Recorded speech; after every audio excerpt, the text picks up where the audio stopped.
Hello everyone, good evening. आप सभी को नमस्कार। मैं रंजीत सिंह इंडियन पाठशाला पर आप सभी का स्वागत करता हूं।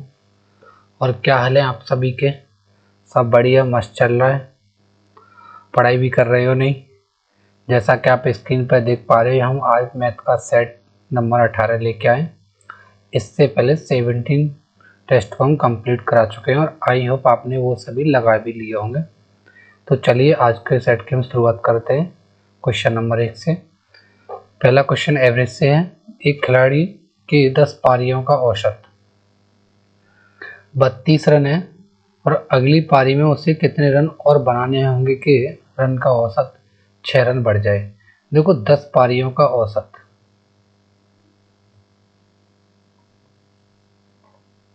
10 पारियों का औसत कितना है? 32 है ना। पहले ना हम बेसिक से करेंगे और 11 अगली पारी में, यानी 11 पारियों का औसत कितना करना है उसे कि 6 बढ़ जाए। तो 32 और 6 38। तो हम क्या करेंगे इसमें कि इनका जो योग होगा, इसका योग हमें मिल जाए और इनका योग मिल जाए तो ये कितना हो जाएगा? 320 इनका योग होगा और ये होगा 11 अट्ठे 88, 33 और 8 41, यानी कि 418 में से ये घटाना है हमें। तो कितना आएगा? 98। यानी कि हम कितने रन बनाएंगे? 98। तो हमारा औसत कितना बढ़ जाएगा? 6 रन। लेकिन दूसरे तरीके से इसको देखो हम कैसे करेंगे। देखो इसमें क्या है कि 10 पारियों का औसत, अगर हमारा कंसेप्ट क्लियर है तो 10 पारियों का औसत कितना है हमारा? जो दिया गया है वो 32 है, 32 रन। अब कह रहे 11वीं पारी में कितने रन बनाए कि नया औसत 32 प्लस 6 है ना, 11 पारियों का, ऐसे कह लो 11 पारियों का।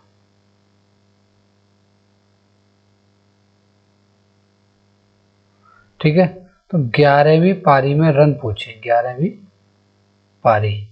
तो हम क्या करेंगे इसमें 11वीं पारी में कि अगर वो 32 ही रन बनाता तो उसका औसत पर कोई प्रभाव नहीं पड़ता, लेकिन वो चाह रहा है कि 6 रन औसत और बढ़ जाए।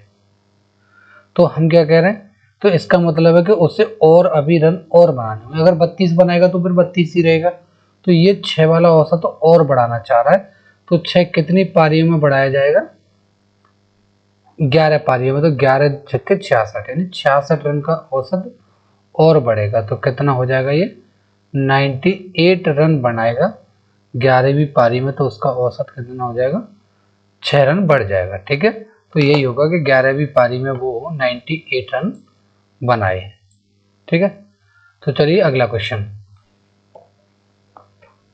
ए स्क्वायर बी स्क्वायर प्लस सी स्क्वायर। देखो इसके लिए एक तो ए प्लस बी प्लस सी वाले से होगा, और नहीं ये अलजेब्रा का क्वेश्चन है। इसको ना बेसिक तरीके से हम लोग करके देख सकते हैं कि ये वाली जो वैल्यू है और ये वैल्यू, इनको ना हम सभी को बराबर बराबर कर लेंगे। अगर ऐसी वैल्यू रख के देखो यहाँ, अगर हम यहाँ a बराबर 2, b बराबर 2 और c बराबर 2 रखेंगे तो ये 2 दूनी 4, 4 और ये भी 4 और ये भी 4, कितना होगा? 12। तो देखो ये भी 4 और ये भी 4 और ये भी 4, ये भी 12। तो हम यहाँ पे ये वैल्यू सेटिस्फाई कर रहे हैं। तो हम क्या करेंगे कि यहाँ 2a प्लस सी की वैल्यू 2/2, तो कितना आ जाएगा? ये 2 ही आ जाएगा, यानी ऑप्शन नंबर बी हमारा सी सही आंसर है। अगला क्वेश्चन है कि यदि वृत्त की त्रिज्या 6% बढ़ा दी जाए, तो वृत्त की त्रिज्या 6% बढ़ा दी जाए तो क्षेत्रफल में, तो वृत्त का पहले तो हमें ये देखना है वृत्त का क्षेत्रफल क्या होता है। वृत्त का क्षेत्रफल होता है पाई आर स्क्वायर, और आर से मतलब त्रिज्या, और पहले यानी कोई, अब इसका मतलब है कि आर में 2 बार वृद्धि होगी, यानी क्रमिक वृद्धि 2 बार होगी, क्योंकि ये स्क्वायर वाला फंक्शन बनना ही है। ये तो पाई कांस्टेंट है तो उसकी कोई जरूरत नहीं है। तो अब हमारा ये अगर इस तरह का क्वेश्चन आता है तो उसमें ये सक्सेसिव वाला फॉर्मूला लगाएंगे। वो कैसे कि देखो प्लस का 6 प्लस 6 गुणा 6/100, 12.36%, कितना? 12.36%। आई होप आपकी समझ में बहुत अच्छे से आया है। ठीक है, अगला क्वेश्चन, एक परीक्षा में प्रति 100 अंक के 3 विषय हैं, यानी कि ये कहा जा रहा है कि 100 अंक के 3 विषय हैं। देखो पहला भी ये 100 अंक का है, दूसरा भी 100 का है और तीसरा भी 100 का है। तो ये कह रहा है पहले विषय में 60%, यानी कि इसमें 60% लोगे तो अब कितना आएगा 60, इसमें लोगे 80% तो कितना आएगा 80, और इसमें लोगे कितने के ओवरऑल 70 आ जाए। तो देखो 70 के लिए हमें क्या करना है कि ये ना 3 से 300 का 70 हो जाएगा 210। पहले तो बेसिक सी बात इतनी है कि ये यहाँ पे देखो 10 कम है, हमारा ओवरऑल कितना चाहिए 70%। तो 70% का मतलब है कि इसमें भी 70 हो, इसमें भी 70 हो, यहाँ पे भी, यहाँ भी 70 हो और यहाँ भी 70 हो, तो तीनों में 70% हो जाएगा। तो हम ये कहेंगे कि जब ये 70-70 चाहिए तो यहाँ पे कितना, ये 10 कम है, तो यहाँ पे ये 10 ज़्यादा है, तो इसका यही होगा। तो हमें भी यहाँ पे फिर ज़्यादा नहीं चाहिए, कितना चाहिए 70 चाहिए, इसमें भी हमें 70 ही लाने होंगे, यानी ऑप्शन नंबर ए। अगर आपकी समझ में नहीं आ रहा है तो देखो फिर बेसिक से समझो पूरा, क्योंकि जो तीनों हैं तो तीनों के कितने हो गए 300, 300 का हम अगर निकालें 70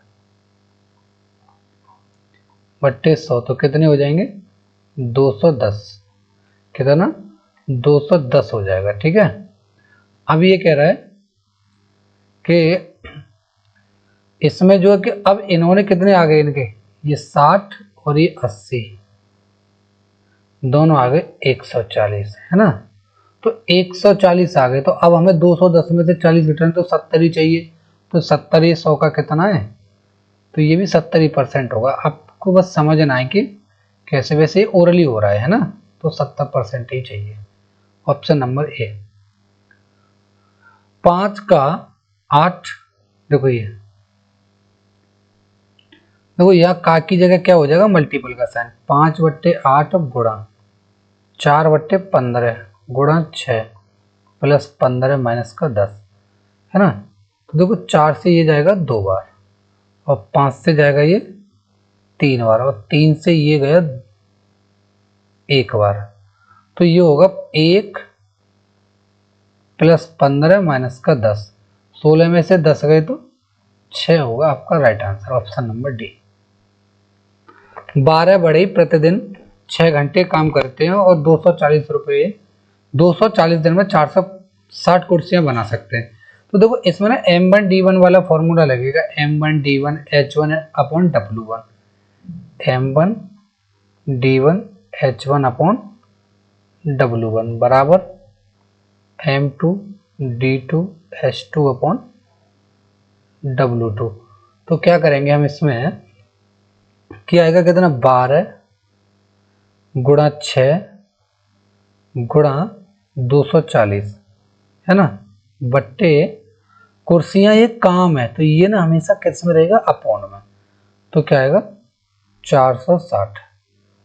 ठीक, अगला सवाल, 18 पढ़ई 8 घंटे प्रतिदिन काम करके 360 दिनों में कितनी कुर्सी बनाएंगे, यानी ये W2 पूछा। ठीक, देखो इसे कैसे करेंगे, देखो 0 से तो ये 0 कट गया, ठीक, अब क्या काटो, देखो 12 से 30 बार, 12 से 36 30 और 6 से 5 बार और देखो 8 से ये 3 बार और 3 से ये 6 बार। तो हमारा W2 जो होगा 6 गुणा 5 गुणा 46, 6 पंजे 30 और 18, 18 का 8 इसी में आ रहा है, ऑप्शन नंबर ए 1380, है ना। आई होप आपकी समझ में आएगा, बस कैलकुलेशन का ध्यान रखना, बाकी इसमें कुछ भी नहीं है। ए किसी काम को 25 दिन में, बी उसी काम को 30 दिन में, देखो हम क्या करेंगे, ए 25 दिन और बी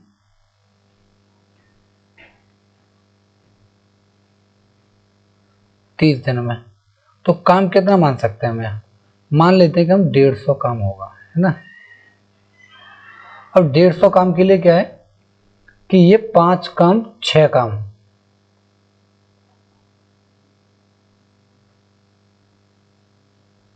ठीक है, और ये 5 काम। तो अगर हम दोनों का जोड़ें यहाँ पे, क्या a प्लस बी, और ये कितना होगा 11 काम एक दिन में।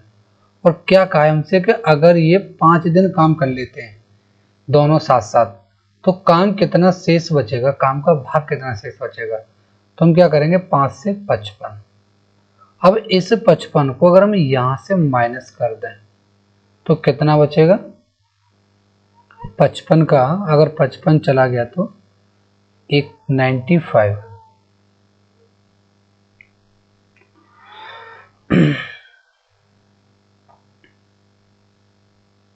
देखो ये 95 शेष होगा, ये वाला पार्ट है ना, और कुल पार्ट कितना है 150। तो हम क्या कह सकते हैं इसमें कि 95, देखो ये 95 होगा ये, है ना। तो कुल भाग कितना है 95 150 का, 5 से जाएगा 19 बार और 5 से जाएगा 30 बार, तो ये होगा 95 19/30, यानी ऑप्शन नंबर डी सही आंसर। हमें इसमें कुछ भी नहीं करना है, ये 5 दिन में कितना काम करेंगे और उसी काम को टोटल काम में से हम माइनस करके जो शेष बचेगा वो टोटल काम का कितना भाग है, बस ये निकालना है, ठीक है। एक गांव में लड़कों और लड़कियों की संख्या का अनुपात 3:2 है। कितना है 3:2, यानी बॉय और गर्ल। तो 3 और ये 2, तो हम क्या करेंगे कि यहाँ से 2 जीरो बढ़ा लेंगे क्योंकि परसेंट दिया गया। ये 30% लड़के और 70% लड़कियां किसी परीक्षा में बैठे तो उसी परीक्षा में बैठने वाले और न बैठने वाले गांव वासियों की संख्या का अनुपात क्या। देखो बैठने वाले भी निकालने, तो क्या रहा कि 30% लड़के और 70% लड़कियां परीक्षा में बैठे हैं। तो देखो 30% ही कितना हो गया, 30 या 90, 2 जीरो कटी जाएंगे, और ये 70% नहीं 140। तो हम क्या कह सकते हैं, ये परीक्षा में बैठने वाले हो गए 230, और टोटल 500 हैं, और न बैठने वाले कितने हो गए फिर 270, ठीक है, पूरे हो गए 500। तो हम कह सकते हैं कि 23:27। ये लोग कैसे हैं, परीक्षा में बैठने वाले ये और न बैठने वाले ये। तो ये आपका ऑप्शन होगा ऑप्शन नंबर बी, परीक्षा में बैठने वाले और न बैठने वाले। तो ये कह रहा है 30% लड़के और लड़कियां बैठे, तो ये बैठे का आ गया, तो इस 230 बाकी का नहीं बैठने वाले होंगे तो 270, तो 23:27 ऑप्शन नंबर बी। एक रेडियो 20% के लाभ पर बेचा गया, यह दूसरे 60%। देखो इसमें क्या है कि ये जो कह रहा है ना कि कोई भी वस्तु का क्रय मूल्य अपने आप में 100% होता है, ये रहा सीपी। अब इसे 20% के लाभ पर 120% में बेचा गया। अब कह रहा है कि नहीं साहब इसे 130% के लाभ पर बेचा जाता है, यदि उसे 60 रुपये और अधिक पर बेचते। तो हम ये कह सकते हैं कि 10% की वैल्यू ना 60 है और 100% की पूछी है, तो एक ही जीरो दोनों तरफ बढ़ जाएगा। तो इसका मतलब क्या है कि 600 रुपये इसका क्रय मूल्य है। एक स्कूटर की वर्तमान कीमत 7,290 है और 10% का मूल्य ह्रास होता है, तो 3 वर्ष पहले उसका मूल्य क्या था। तो अब क्या कि जैसे कि 10 वाली चीज है, 10% को हम क्या लिखेंगे 1/10, यानी 10 पर 1 कम हो गई। 10 पर कितनी कम हो गई 1, तो 9, तो ये भी 10 पर 9 और ये भी 10 पर 9, तो यानी ये पहला साल है, ये दूसरा है और ये तीसरा। तो हम कहेंगे ये 1000 और ये 729, और वर्तमान कीमत यानी ये पहले का है और ये अब यहाँ लिख सकते हो, याद न रहे तो लिख लो पहले और ये अब, ठीक है। तो अब इसकी वैल्यू कितनी है 7290, 10 गुना, और इस पे भी 1 2 3 4, कितना ये 10,000, यानी ऑप्शन नंबर बी हमारा सही आंसर होगा। तो ये थे आज के सेट के 10 सवाल। आई होप आपकी समझ में काफ़ी अच्छे से आए होंगे। और अगर आपको कोई भी नहीं भी आता है तो उसको ना आप एक बार फिर से वीडियो रोक के देख सकते हैं। आपसे रिक्वेस्ट है कि आप इस चैनल को सब्सक्राइब कीजिए, और अगर कंटेंट अगर आपको पसंद आ रहा है तो ज़रूर बताएं कमेंट करके, और ज़्यादा से ज़्यादा लोगों तक शेयर कीजिए और लाइक भी कीजिए, क्योंकि इसी से हमें मोटिवेशन